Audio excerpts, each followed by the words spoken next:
Hi ಎಲ್ರಿಗೂ welcome back to my YouTube channel.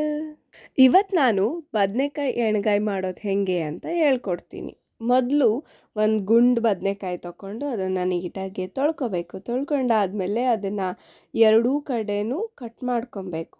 Cut ಮಾಡಿಕೊಂಡು ಒಂದು ಸ್ವಲ್ಪ ಈರುಳ್ಳಿ ಕೂಡ ಉದ್ದ ಉದ್ದ ಕಟ್ ಮಾಡ್ಕೊಬೇಕು. ಆಮೇಲೆ ಒಂದು ಪ್ಯಾನ್ ಇಟ್ಟು ಅದರಲ್ಲಿ ಕಡಲೆ ಬೀಜ, ಆಮೇಲೆ ಒಂದು ಸ್ವಲ್ಪ ಎಳ್ಳು ಇದನ್ನೆಲ್ಲ ಬಿಸಿ ಮಾಡ್ಕೋಬೇಕು.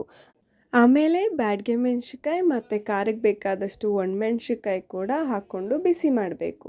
ಆಮೇಲೆ ನಾವು ಒಂದು ಕಡೆ ಕಟ್ ಮಾಡಿಟ್ಟಿರ್ತೀವಲ್ಲ ಆ ಈರುಳ್ಳಿನ ಮತ್ತೆ ತಗೊಂಡು ಅದನ್ನು ನೀಟಾಗಿ ಫ್ರೈ ಮಾಡ್ಕೋಬೇಕು. ಫ್ರೈ ಆದಮೇಲೆ ಹುಣಸೆ ಹಣ್ಣನ್ನು ಕೂಡ ಹಾಕ್ಕೋಬೇಕು. ಜೊತೆಗೆ ಸ್ವಲ್ಪ ಕೊಬ್ಬರಿ ಕೂಡ ಹಾಕ್ಕೋಬೇಕು. ಈ ಎಲ್ಲನೂ ತೆಗೆದು ಮಿಕ್ಸಿಗೆ ಹಾಕ್ಕೊಂಡು ಮಿಕ್ಸಿ ಮಾಡ್ಕೋಬೇಕು. ಮಿಕ್ಸಿ ಮಾಡ್ಕೊಂಡಾದಮೇಲೆ ನಾವು ನೀಟಾಗಿ ಕಟ್ ಮಾಡಿಟ್ಟಿರ್ತೀವಲ್ಲ ಆ ಬದನೆಕಾಯಿನ ಮತ್ತೆ ತೊಗೊಂಡು ಬದನೆಕಾಯಿ ಒಳಗಡೆ ಎಲ್ಲ ಫಿಲ್ ಅಂತ ಫಿಲ್ ಮಾಡಬೇಕು.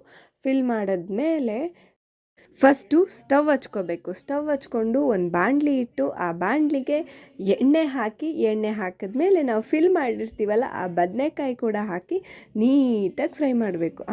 ಉಪ್ಪು ಹಾಕೋದು ಮಾತ್ರ ಮರಿಬೇಡಿ.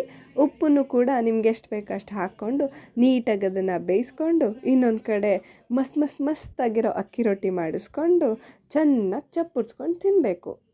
ಇವತ್ತಿಗೆ ಇಷ್ಟೇ. ನೆಕ್ಸ್ಟ್ ವಿಡಿಯೋದಲ್ಲಿ ಸಿಗ್ತೀನಿ. ಅಲ್ಲಿವರೆಗೂ ಬಾಯ್. ಜೊತೆಗೆ ಲೈಕು ಶೇರು ಕಮೆಂಟು ಮಾಡೋದನ್ನು ಮರಿಬೇಡಿ. ಸಬ್ಸ್ಕ್ರೈಬ್ ಕೂಡ ಮಾಡಿಬಿಡಿ.